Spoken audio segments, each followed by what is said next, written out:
A. Definisi pendidik dan tenaga kependidikan. Yang pertama, definisi pendidik.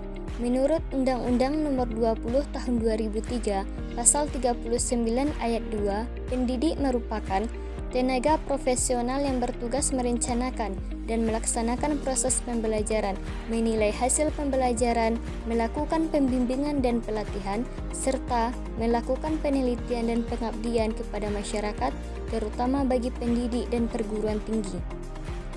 Kemudian yang kedua, definisi tenaga kependidikan. Menurut Undang-Undang Nomor 20 Tahun 2003 tentang Sistem Pendidikan Nasional Pasal 1 Ayat 5 dan 6, yang dimaksud dengan tenaga kependidikan adalah anggota masyarakat yang mengabdikan diri dan diangkat untuk menunjang penyelenggaraan pendidikan, di mana tenaga kependidikan tersebut memenuhi syarat yang ditentukan oleh undang-undang yang berlaku, diangkat oleh pejabat yang berwenang, diserahi tugas dalam suatu jabatan, dan digaji pula menurut aturan yang berlaku. B. Standar kompetensi dan kualifikasi pendidik dan tenaga kependidikan. Kami akan menjelaskan dulu terkait kompetensi pendidik dan tenaga kependidikan. Kompetensi adalah seperangkat pengetahuan, keterampilan, dan perilaku yang harus dimiliki, dihayati, dikuasai, dan diaktualisasikan oleh guru dalam melaksanakan tugas keprofesionalannya. Pada pasal 10 bab 4 tentang guru dalam Undang-Undang Guru dan Dosen dijelaskan kompetensi guru meliputi 4 kompetensi. Sebagai calon seorang guru, kita harus tahu apa saja kompetensi itu. Yang pertama, kompetensi pedagogi merupakan kompetensi kemampuan guru dalam pengelolaan pembelajaran peserta didik yang sekurang-kurangnya meliputi pemahaman, wawasan atau landasan kependidikan, kurikulum, pemahaman terhadap peserta didik, mampu merencanakan, melaksanakan pemanfaatan teknologi, evaluasi, dan lain sebagainya. Yang kedua, kompetensi kepribadian, sekurang-kurangnya mencakup kepribadian yang beriman dan bertakwa, berakhlak mulia, arif dan bijaksana, berwibawa, menjadi teladan, dan lain sebagainya. Yang ketiga, kompetensi sosial merupakan kemampuan guru sebagai bagian dari masyarakat seperti berkomunikasi lisan, tulis, dan isyarat secara santun, bergaul secara efektif dengan peserta didik, sesama pendidik, tenaga kependidikan, pimpinan atau satuan pendidikan, orang tua atau wali, peserta didik, dengan bergaul dengan secara santun. Yang keempat ada kompetensi profesional, merupakan kemampuan guru dalam menguasai pengetahuan bidang ilmu pengetahuan, teknologi atau seni dan budaya yang diampunya seperti materi pelajaran secara luas dan mendalam sesuai dengan standar isi program satuan pendidikan, mata pelajaran atau kelompok mata pelajaran yang akan diampu, konsep dan metode disiplin keilmuan, teknologi atau seni yang relevan. Kemudian kita masuk ke kualifikasi pendidik dan tenaga kependidikan. Kualifikasi adalah ijazah jenjang pendidikan akademik yang harus dimiliki sesuai dengan jenis jenjang dan satuan pendidikan formal di tempat penugasan. Yang pertama, kualifikasi pendidik, yaitu ada kualifikasi akademik guru TK, guru SD, guru SMP, guru SMA, guru SMK, yaitu harus memiliki kualifikasi D4 atau S1 sesuai dengan mata pelajaran yang diajarkan dan diperoleh dari program studi yang terakreditasi. Yang kedua, kualifikasi tenaga kependidikan. 1. Kepala sekolah dapat diangkat jika memiliki kualifikasi akademik paling rendah S1, memiliki sertifikat pendidik, minimal mengajar paling singkat 6 tahun, dan lainnya. 2. Kepala tata usaha, minimal D3. Kemudian ada pelaksanaan urusan administrasi kepegawaian, pelaksanaan urusan administrasi keuangan, penyelenggaraan administrasi sarana dan prasarana, melaksanakan urusan administrasi hubungan sekolah dengan masyarakat, pelaksanaan urusan administrasi persuratan dan pengarsipan, penyelenggaraan urusan administrasi kurikulum, pelaksanaan urusan administrasi umum, yaitu kualifikasi minimal lulusan SMA atau SMK atau sederajat. Kemudian ada petugas layanan khusus seperti penjaga sekolah, tukang kebun, dan tenaga kebersihan, yaitu dengan kualifikasi minimal SMP atau sederajatnya. Selanjutnya, pengembangan kompetensi pendidik dan tenaga kependidikan. Pengembangan profesionalisme pendidik dan tenaga kependidikan yang telah dilakukan menggambarkan kondisi pendidik dan tenaga kependidikan yang ada di Indonesia saat ini. Saat itu, pengembangan kompetensi pendidik dan tenaga kependidikan merupakan hal yang sangat penting dalam meningkatkan kualitas pendidikan. Ada beberapa langkah yang dapat diambil untuk pengembangan kompetensi ini, sebagai berikut. Yang pertama, pelatihan dan workshop. Mengadakan pelatihan dan workshop rutin untuk guru dan tenaga kependidikan agar mereka dapat mengikuti perkembangan terbaru dalam pendidikan. Selanjutnya, pengembangan kurikulum. Pendidik dan tenaga kependidikan terlibat dalam pengembangan kurikulum yang relevan dan sesuai dengan tuntutan zaman. Lalu, ada sertifikasi. Hal ini mendorong pendidik dan tenaga kependidikan untuk mendapatkan sertifikasi atau kualifikasi yang relevan dalam bidangnya. Selanjutnya, pembelajaran mandiri. Hal ini mendorong guru dan staf pendidik untuk terus belajar secara mandiri melalui literatur, riset, dan sumber daya online. Lalu ada kolaborasi. Hal ini mendorong kolaborasi antar pendidik dan tenaga kependidikan untuk berbagi pengalaman dan pengetahuan. Selanjutnya, evaluasi kinerja. Kita melakukan evaluasi kinerja secara berkala untuk mengidentifikasi area yang perlu ditingkatkan. Dan ada penggunaan teknologi. Hal ini memanfaatkan teknologi dalam proses pembelajaran dan administrasi pendidikan. Lalu, langkah yang terakhir yaitu dukungan kepemimpinan. Hal ini memastikan adanya dukungan dari kepemimpinan sekolah atau lembaga pendidikan untuk pengembangan kompetensi. Dengan mengambil langkah-langkah ini, pendidik dan tenaga kependidikan dapat terus-menerus meningkatkan kualitas pendidikan dan mempersiapkan generasi muda untuk masa depan yang lebih baik. Materi selanjutnya yaitu jenis dan tugas pendidik dan tenaga kependidikan. Jenis-jenis pendidik dan tugasnya. Yang pertama yaitu guru. Guru adalah pendidik profesional dengan tujuan utama mendidik, mengajar, membimbing, mengarahkan, melatih, menilai, dan mengevaluasi peserta didik pada pendidikan anak usia dini, jalur pendidikan formal, pendidikan dasar, dan pendidikan menengah. Selanjutnya ada dosen. Dosen adalah pendidik profesional dan ilmuwan dengan tugas utama mentransformasikan, mengembangkan, dan menyebarluaskan ilmu pengetahuan, teknologi, dan seni melalui pendidikan, penelitian, dan pengabdian kepada masyarakat. Lalu ketiga ada konselor. Konselor adalah pendidik yang bertugas dan bertanggung jawab memberikan layanan bimbingan dan konseling kepada peserta didik di satuan pendidikan. Selanjutnya ada pamong belajar. Pamong belajar adalah pendidik yang memiliki tugas pokok melaksanakan kegiatan pembelajaran, pengkajian program, dan pengembangan model di bidang pendidikan non-formal dan informal. Sebagai pendidik, pamong belajar dituntut untuk menguasai 4 kompetensi yang meliputi kompetensi pedagogik, kepribadian, sosial, dan profesional. Selanjutnya, widya suara. Widya suara adalah pegawai negeri sipil atau PNS yang diangkat sebagai pejabat fungsional oleh pejabat yang berwenang dengan tugas, tanggung jawab, wewenang untuk mendidik, mengajar, dan melatih pegawai negeri sipil pada lembaga pendidikan dan pelatihan atau diklat pemerintah. Selanjutnya yaitu tutor. Tutor adalah orang yang memberi pelajaran atau membimbing kepada seseorang atau sejumlah kecil siswa dalam pelajarannya. Tutorial adalah bimbingan pembelajaran dalam bentuk pemberian bimbingan, bantuan, petunjuk, arahan, dan motivasi agar siswa dapat efisien dan efektif dalam belajar. Selanjutnya ada instruktur. Instruktur adalah seseorang yang bertugas melakukan pembinaan terhadap peserta dalam forum pelatihan. Dan ada fasilitator. Fasilitator adalah seseorang yang membantu sekelompok orang memahami tujuan bersama dan membantu mereka membuat rencana guna mencapai tujuan tersebut tanpa mengambil posisi tertentu dalam sebuah diskusi. Dan selanjutnya, jenis-jenis tenaga kependidikan dan tugasnya. Yang pertama yaitu kepala sekolah. Kepala sekolah bertanggung jawab atas keseluruhan kegiatan penyelenggaraan pendidikan di sekolahnya, baik ke dalam maupun keluar, yakni dengan melaksanakan segala kebijaksanaan, peraturan, dan ketentuan-ketentuan yang ditetapkan oleh lembaga yang tinggi. Selanjutnya yaitu pustakawan. Bertanggung jawab atas penyelenggaraan program kegiatan pengelolaan perpustakaan sekolah.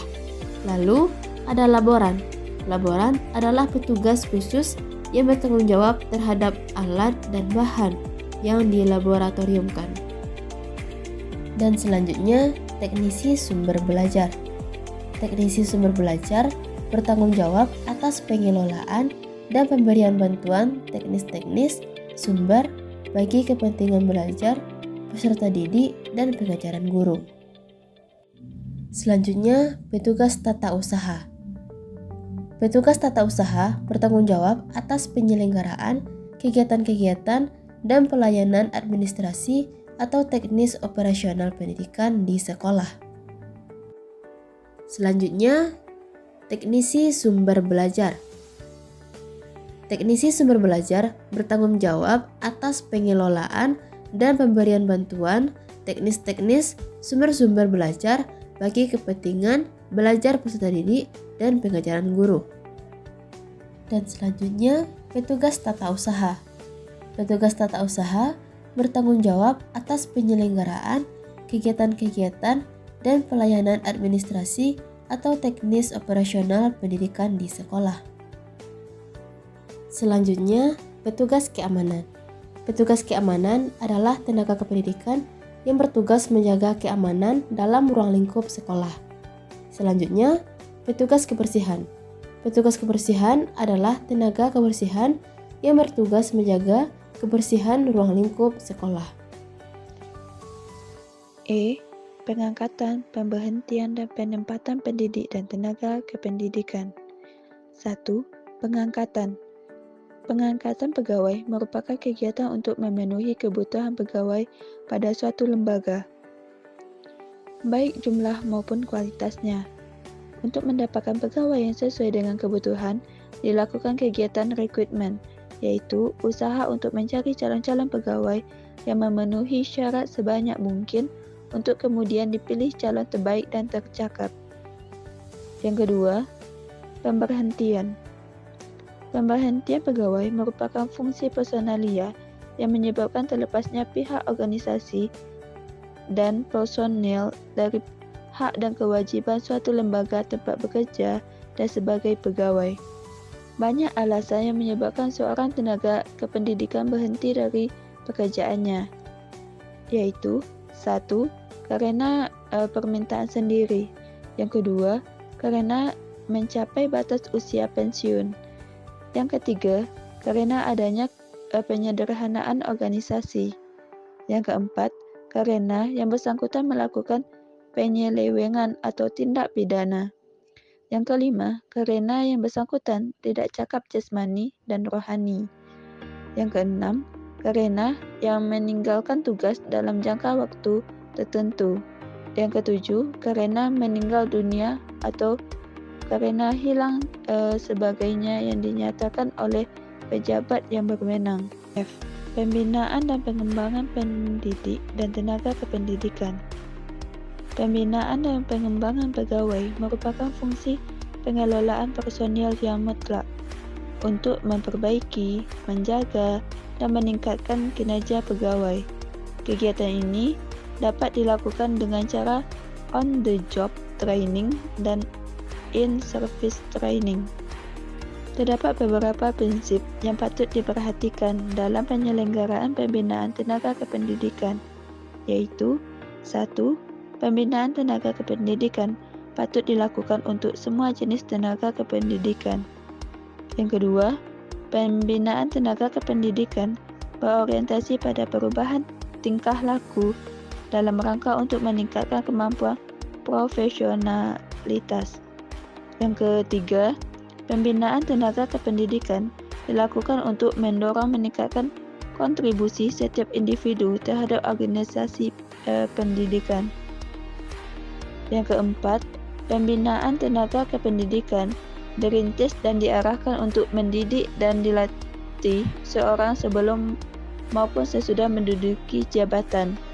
Yang kelima, pembinaan tenaga kependidikan sebenarnya dirancang untuk memenuhi tuntutan pertumbuhan dalam jabatan. Yang keenam, kasus penyangkut pembinaan dan jenjang karir tenaga kependidikan disesuaikan dengan kategori masing-masing jenis tenaga kependidikan. Sedangkan dalam pengembangan, orang dikembangkan berada di pusat proses. Dialah yang menentukan keberhasilan proses dengan cara menggali riwayat pengembangan dan potensinya di masa depan dalam pengembangan. 1. Orang yang memiliki motivasi yang datang dari diri sendiri dan mandiri. Yang kedua, lebih bersifat holistik, pertimbangkan situasi sebagai suatu kesatuan. Yang ketiga, lebih berorientasi jangka panjang. Yang keempat, lebih berkaitan dengan situasi atau tidak ada jawaban benar ataupun salah. G. Pengelolaan tenaga kependidikan dan tenaga kependidikan berbasis digital. Pengelolaan dan pelatihan dimaksud sebagai pengembangan bagi tenaga kependidikan. Pengelolaan dan pelatihan dalam contoh memberikan kesempatan kepada tenaga pendidik dan tenaga kependidikan untuk mengikuti penataran, pelatihan, melanjutkan pendidikan, seminar, workshop, dan lain-lainnya.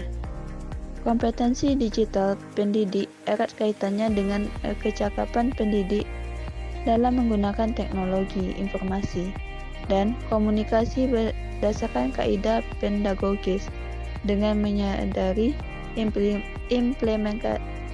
implementasinya terhadap metodologi pendidikan. Kompetensi digital pendidik terbagi ke dalam beberapa bentuk, yaitu informasi, komunikasi, edukasi, dan konten kreator, dan edukasi problem solving. Adapun manfaat kompetensi pembelajaran digital bagi pendidik antara lain: 1. Pengajaran dan pembelajaran mampu mengakses kepada teknologi informasi dan komunikasi. Yang kedua, pengajar memiliki pengetahuan dan keterampilan dalam menggunakan teknologi informasi dan komunikasi. Yang ketiga, tersedia materi pembelajaran yang berkaitan dan bermakna.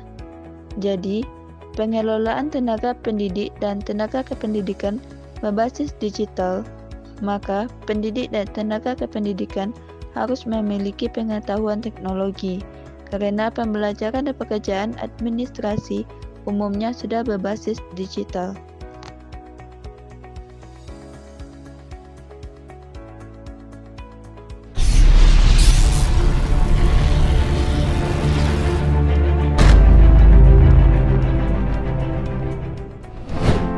Assalamualaikum warahmatullahi wabarakatuh. Sahabat pendidik, berdasarkan peraturan pemerintah nomor 19 tahun 2005 mengenai standar nasional pendidikan, bahwa guru diharapkan memiliki 4 kompetensi dalam melaksanakan pekerjaannya, yaitu kompetensi pedagogi, kepribadian, profesionalisme, dan sosial. Bagaimana maksud dari keempat kompetensi tersebut? Simak penjelasannya hingga akhir hanya di ruang edukasi.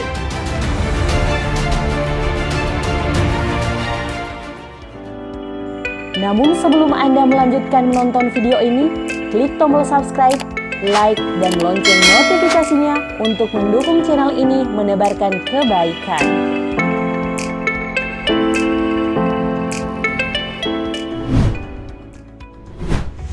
Munif Khatif dalam bukunya Gurunya Manusia menjelaskan tentang 4 kompetensi yang harus dimiliki guru.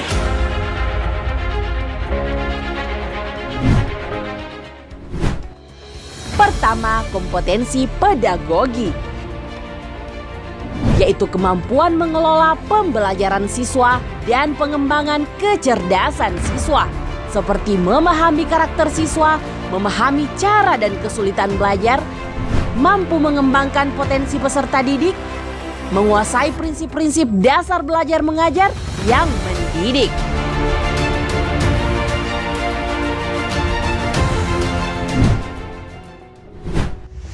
Kedua, kompetensi kepribadian, yaitu kemampuan yang mantap, stabil, arif, berwibawa, serta teladan terhadap peserta didik dan berakhlak mulia.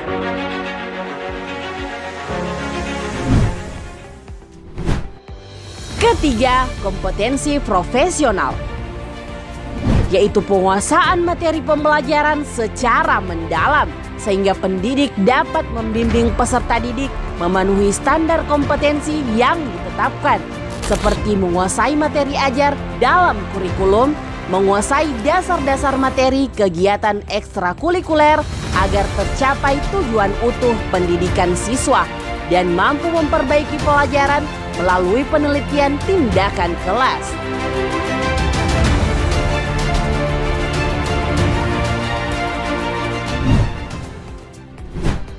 Keempat, kompetensi sosial, yaitu kemampuan pendidik sebagai bagian dari masyarakat untuk melakukan komunikasi secara efektif kepada peserta didik, sesama pendidik, tenaga kependidikan, orang tua peserta didik, dan masyarakat.